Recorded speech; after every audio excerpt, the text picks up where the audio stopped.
Well, here we're looking at Baidu, and it dropped about almost 2% on the day, down about 4 points.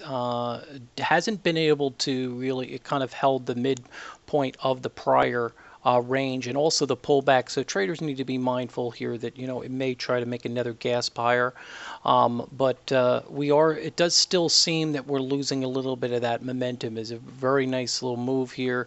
Again, we need to watch to see the commitment of this. I think the overall market seems a little bit overextended to me, and I just think we're starting to see this kind of try to come into a final five. We'll see if it's got that energy to continue higher. We have a stop at 222, so we're going to just leave it there.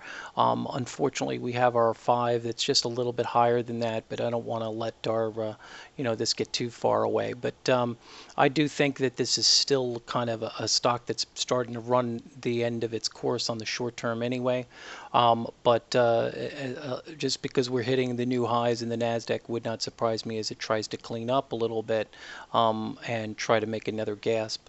So traders need to watch for that. But this is one that I still think has been a little overextended. And when we started seeing some corrections, it was pretty dramatic. But at this point, I think we need to keep in mind that the overall Nasdaq's trying to rally back, and this 230 could be reached.